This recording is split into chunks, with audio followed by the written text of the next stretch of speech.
그래서 아티피셜 인텔리전스를 어떻게 정의하느냐 자체가 사람마다 아직도 많이 차이가 납니다.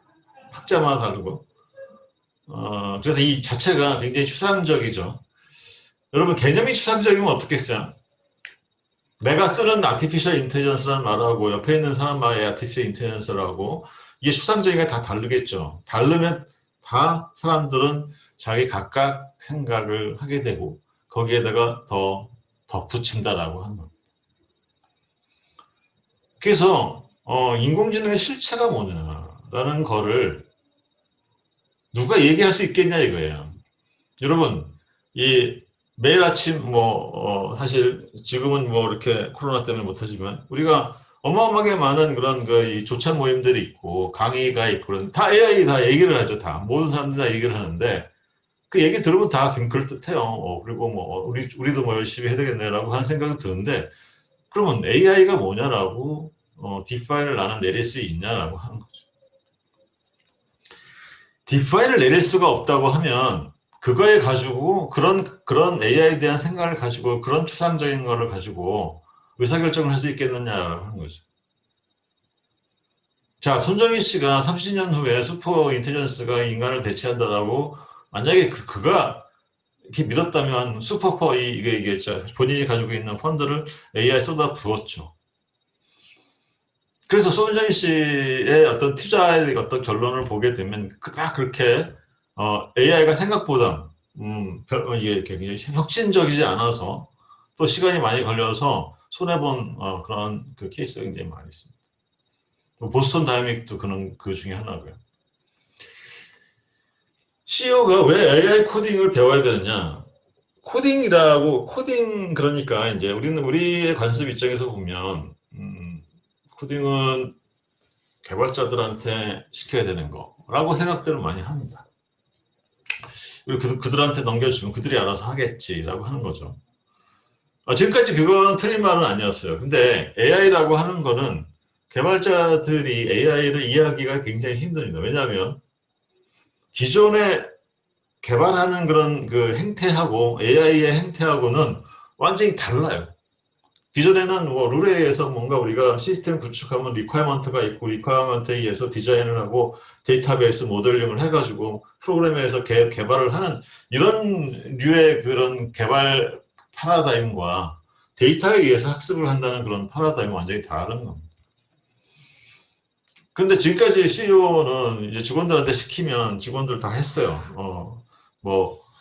새 지침으로 까르면 까는 식으로 했는데 요새는 그런가요? 아니죠. 그리고 더 중요한 건 뭐냐면 점점 IT에 해당하는 이 깊은 난리지가 없으면 비즈니스 디시전을 대달할 수 없는 시대가 점점 다가왔고 코로나가 그거를 완전히 재촉을 하게 된 거죠. 코로나 시대, 언택 시대라고 하잖아요. 언택 시대에 이 사람과 사람이 만나는 걸 대체할 수 있는 유일한 길은 AI다라는 건 다 알고 있습니다. 그러면 이 언택 시대 AI가 뭐가 돼야 되느냐 하는 거를 이 비즈니스 하는 사람이 디파인을 할 줄 알아야 되는데 그게 되느냐 이거죠. 안 된다라고 하는 겁니다. 그래서 직원들한테 시켜도 직원들은 딱 내가 사장님이 이해하는 거 수준까지만 공부해가지고 발표를 하고 우리 임원들이 딱 생각하는 그 수준만 하는 거죠. 그래서 추상적인 이 AI를 어떻게 할 수 있느냐. 결국에는 코딩으로 돌아갈 수밖에 없다는 거죠. 가장 설득력 있게 AI에 대해서 얘기를 하려고 하면 결국 코딩으로 돌아갈 수밖에 없다는 게 제 경험. 저는 북방학 연구소에서 3년 동안 빅데이터 AI 프로젝트를 하고 나왔는데 끝날 때까지도 사실은 그게 뭔데? 굉장히 물어보는 사람들이 어마어마하게 많았죠. 그래서 AI는 기업 환경을 바꿀 수밖에 없다라고 하고 그렇지만 그걸 어디다 하려고 하는데 AI가 할 수 있는 일과 할 수 없는 일이 뭐냐? AI가 우리 비즈니스에 어떤 서비스에 어떻게 적용을 해야 되느냐? 그래서 어떻게 우리가 내가 어디서 들어 있는 게 얼마나 되느냐 하는 그런 구체적인 로드맵을 우리가 얘기할 수 있겠느냐 하는 거죠. 비즈니스 월드는 우리가 는 돈만큼 거기에 대한 프로핏이 있어야 되잖아요. 인컴이 아웃컴이 있어야 되는데 지금은 여러분 보세요. AI로 돈 번 데가 어디죠? 여러분 AI로 돈 번 기업에 대해서 한번 딱 떠오르는 회사가 있나요? 대체적으로 큰 회사야 되게 보면. 예를 들면 뭐 아마존 같이 뭐 이게 저 추천 엔진, 뭐 추천 엔진 대표적인 거죠. 검색 엔진, 구글 같이 이런 플랫폼 기업들은 당연히 데이터가 많으니까 AI를 많이 활용하는 건 당연한데 그럼 일반적인 기업체에서 AI를 도입을 해서 성공한 사례가 어딨냐? 별로 여러분들 머릿속에 탁 떠오르는 게 없을 겁니다. 그리고 또 한 가지 중요한 거는 AI 자체가 이게 추상적이고 누구나 다 얘기를 할 수도 있기 때문에 웬만하면 AI가 전문가가 될 수 있어요. 내가 AI 책 몇 권만 읽으면 그냥 떠들면 돼요. 왜? 거기에 대해서 반박할 수가 없잖아요. AI 인텔리전스, AI 아티피셜 인텔리전스라는 게. 왜냐하면 추상적이니까. 자, AI는 사람처럼 이 인공지능이잖아요. 사람이 만든 지능이잖아요. 이렇게 사람이 만든 지능이라는 말을 집어넣게 되면 이거는 그다음부터는 AI라는 것 자체가 추상적일 수밖에 없어요. 그래서 AI는 어떻게 포지셔닝 하셔야 되냐면 이거 툴이다. 우리가 비즈니스 할 때 엑셀도 쓰고 뭐 ERP도 쓰고 뭐 회계 툴도 쓰고 그러잖아요. 똑같이 AI는 툴이라고 생각하셔야 맞습니다. 근데 약간은 다른 색다른 툴이에요. 색다른 툴. 데이터를 가지고 뭔가 학습을 시키면 유용한 결과를 내는 그런 툴이다라고 생각을 하셔야 돼요. 그래서 이 데이터를 이 학습 로직에다가 집어넣어주면 이 유용한 기능이 생긴다는 이런 방식으로 AI를 판단하셔야 되는 거예요. 그래서 AI에서 제일 중요한 건 뭐냐면 AI 유용한 기능이 뭐고 그것을 학습시키기 위해서 데이터는 무엇이 필요한가라는 거를 확실하게 이해를 하셔야 돼요. 그런데 이게 AI 유용한 기능이 뭐고 그걸 학습시키기 위한 데이터는 뭐냐라는 거를 기본적인 거잖아요. 이게 AI를 이해하는 시대. 그 기본적인 걸 이해를 CEO들이 하나 못하죠. CEO 못하면 임원들은 하냐? 임원들 못하죠. 직원들은 하냐? 직원들을 안 시키니까 못하죠. 그래서 이게 우리나라에서 이 AI라는 것이 말이 굉장히 많지만 그거야 뭐 이 데이터가 많은 그런 포탈 이쪽에서는 굉장히 열심히들 하고 있어요. 근데 그렇지 않은 기업들은 돈은 많이 들이는데 사람 이쪽 AI라는 사람 비싸잖아요. 근데 결과가 별로 없다라고 하는 거죠. 결과가. 자, 딥러닝은 작년까지는 굉장히 하나의 도메인에 하나의 그런 어떤 목적을 가지고 만들어졌습니다. 그런데 이제 올해부터는 굉장히 아주 버라이어티하게 펼쳐져요. 이게 이제 GPT-3나 버트나 멀티모달이나 이런 이 AI 알고리즘이 발전하면서 굉장히 색다른 그런 결과들이 많이 나오는데 이 이후에 일어나는 일들은 굉장히 이따가 말씀드리겠지만 집중적인 자본의 투자가 필요한 부분입니다. 그래서 이 단계에서부터는 사실은 우리 비즈니스를 하시는 분들한테 많이 이렇게 이게 뭘 하고 있는지 어떻게 돌아가고 있는지는 알아야 되지만 실질적으로 우리한테 비즈니스에 도움되는 건 1단계다 이거죠. 하나의 도메인, 하나의 목적에 의해서 돌아가는 서비스 이런 거를 포커싱 해야 된다라고 하는 거죠. 그다음에 뭐 제너럴 AI 아까 얘기했던 슈퍼 인텔리전스 이런 거는요 솔직히 우리 생에 올까 싶을 정도로 아직 기본적인 이론이 안 되어 있습니다. 만약에 사람의 뇌를 모사하는 수학적인 그런 모델이 생겼다라고 하면 이런 게 생겨요. 제너럴 AI가. 다시 말해서 사람과 같이 생각하고 감정을 느끼는 것을 만들 수가 있다라고 하는 거죠. 그러나 인간의 뇌는 아직도 그 구조를 다 알지 못해요. 그렇기 때문에 수학적으로 그걸 표현할 수는 없는 거예요. 그래서 현재 AI 단계는 아무리 2단계에 있다 하더라도 그 돈으로 때려박는 겁니다. 2단계라고 하는 그 수없이 많은 데이터를 수없이 거대한 그런 이 컴퓨팅 시스템을 통해서 학습을 하기 때문에 좀 더 멋있는 그런 결과가 나오는 거지. 기존의 어떤 근본적인 AI 뉴럴 네트워크라고 하는 그런 이 신경 뉴럴 네트워크를 이 뉴런을 모사해 가지고 나오는 그런 결과는 한계가 분명히 있다라고 합니다. 자, 일반 프로그램은 이래요.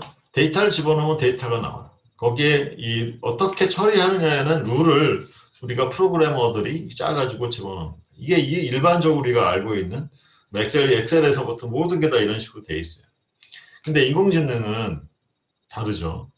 인공지능 알고리즘에 이 데이터를 집어넣는 거예요. 트레이닝 데이터를 집어넣어주면 이게 뭐가 생기느냐. 이게 모델이라고 불리는 여기서 얘기하는 프로그램이죠. 이 모델이라고 불리는 프로그램이 생겨요. 그래서 이 모델에다가 실제 데이터를 집어넣어주면 예를 들어서 호랑이 데이터를 집어넣어주고 이게 무슨 동물이냐라고 물으면 그 호랑이라고 답이 나오는 이런 메커니즘으로 돼 있어요. 이런 메커니즘. 위에 있는 거하고 밑에 있는 거하고 완전히 다른 겁니다. 완전히. 그래서 인공지능 알고리즘을 통해서 데이터를 학습하는 과정, 이걸 트레이닝이라고 하고요. 학습된 그 모델을 가지고 실제 데이터를 처리를 해서 걔가 뭐다라고 답을 내리는 거가 인퍼런스라고 합니다. 인퍼런스. 이 두 가지 단계가 완전히 다릅니다. 지금까지 우리가 굉장히 많은 GPU가 필요하고 하는 부분들은 이 트레이닝 단계에 하드웨어가 많이 필요했어요. 데이터가 많이 필요했죠. 일단 트레이닝이 끝난 경우에는 인퍼런스 단계는 하드웨어가 많이 필요할까요? 아니죠. 필요가 많지 않습니다. 우리가 자율주행 자동차를 보면 자율주행 자동차가 카메라가 8대가 달렸어요. 테슬라 같은 경우에는.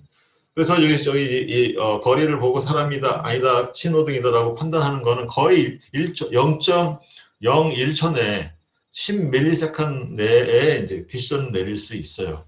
대신에 그거를 뭐냐면 인퍼런스라는 단계예요. 그렇게 내리는 단계는. 근데 그렇게 만들려고 하면 굉장히 많은 데이터를 처리를 하고 학습을 해야 되는 거죠. 그래서 이 트레이닝 단계와 인퍼런스 단계는 엄연히 다르다라고 하는 요 사실입니다. 이 예를 한번 들어보겠습니다. 예를 이 실제 코드입니다. 이거는 일반 프로그램은 예를 들어서 이런 게 있다고 싶다. y는 3x 플러스 1 x에다가 답을 받아가지고 3을 곱하고 1을 더해서 나오는 답이에요. 그러면 우리가 인풋을 뭐로 잡는 8을 잡으면 곱하기 3이니까 24에다가 1을 더하면 25가 답이 나오겠죠. 이 프로그램을 돌리면 8을 집어넣으면 25가 답이 나와요. 근데 이 머신러닝인 경우에는 이렇게 데이터를 줍니다. X트레인에다가 어레이를에다가 1, 2, 3, 4, 5, 6, 7을 주고 답을 어떻게 다냐 4, 7, 10, 13, 16 이렇게 주면 이게 이제 1, 2, 3, 4가 X값이고 4, 7, 10 이거는 답이네. 그러면 여기다가 이제 3을 곱하고 하나를 더하는 거네. 라고 우리는 금방 알겠죠. 이렇게 보면. 그럼 이 데이터 쌍을 여기 보시면 리니어 리그레션이라고 하는 요 모듈에다가 학습을 시켜요. 데이터를 집어넣어서 학습을 시키는 코드가 여기 있어요. 모델.fit 해가지고 X트레인, Y트레인이 X트레인 요거 1, 2, 3, 4하고 Y트레인 요 정답이죠. 4, 7, 11. 이렇게 해서 학습시키고 그다음에 학습시키면 모델이 생기잖아요. 그 모델에다가 인퍼런스 단계가 뭐냐? 이 프리딕트라고 하는 이 루틴이에요. 그래서 프리딕트 함수에다가 8을 집어넣어주면 25가 딱 나오는 거죠. 이렇게. 이게 머신 러닝은 우리가 이게 집어넣어줘야 돼요. 내가 이거를 뭘로 돌리겠다. 리니어 리그레션을 돌리겠다. 뭐 하여튼 이 알고리즘을 지정해서 주어야 합니다. 그런데 딥러닝 같은 경우에는 이렇게 되는 거예요. 똑같아요. 이거 뭐가 똑같으냐. X 데이터, Y 데이터. 이건 데이터 값이고 이거는 정답이죠. 정답. 해서 정답을 만들어 가지고 이 데이터를 만들어서 주면 여기서 인풋 값이 이 댄스라고 하는 레이어의 인풋 쉐이프가 1차원적이고 나오는 것이 1차원이에요. 그러니까 하나의 변수가 들어가고 하나의 답이 나온다라고 하는 거죠. 그거를 옵티마이저 SGD라는 거, 그 다음에 민스퀘어 에러로 로스 함수를 만들어서 우리가 모두 이 트레인을 시키면 이 트레인 시켜도 F폭이 100이면 100번을 돌리는 거예요. 그러니까 이 7개의 데이터 쌍을 100번을 돌린다는 뜻이거든요. 그러면 이제 답이 어떻게 나오냐? 8을 집어넣어주면 25.26 땡땡땡 해가지고 뭔가 정답이 확실하게 안 나와요. 100번을 트레이닝 시켰는데. 이게 우리가 얘기하는 딥러닝입니다. 딥러닝은 에러와 실제값과의 차이를 계산해서 파라미터를 계산해주는 그런 알고리즘이에요. 근데 이게 이제 답이 이렇게 딱 안 나온다라고 하는 거죠. 그래서 이 폭을 2000번은 늘려요. 2000번 늘리면 얘가 학습을 좀 더 많이 해서 25.000 그 다음에 145라고 하는 정확히 딱 떨어지지 않는 답을 가지고 나와요. 이게 딥러닝입니다. 이게 딥러닝에서 100% 정확하게 디시전 메이킹을 하느냐? 절대 아닙니다. 얘는 2000번을 학습을 해도 0.0145 이렇게 답이 정확하게 떨어지지 않는다라고 하는 게 이게 이제 딥러닝의 한계라고 하는 겁니다. 그리고 또 한 번 돌리면 아까는 여기 145 이렇게 됐었는데 지금 또 한 번 돌리면 669 이렇게 나와요. 그러니까 돌릴 때마다 다르게 나온다라고 하는 겁니다. 우리가 컴퓨터를 돌리면서 이런 이상한 현상이 발생하는 거는 좀 그렇죠. 이게 이거를 과연 어디다 써먹을 수 있냐라고 하는 거. 그래서 이 딥러닝을 100% 정확한 그런 어플리케이션 쓰는 사람은 정말 바보입니다. 써서는 안 되는 거예요. 왜냐, 이 딥러닝이라는 게 우리가 생각하는 AI라는 게 틀릴 수가 있어요. 왜? 계산적인 착오에 의해서.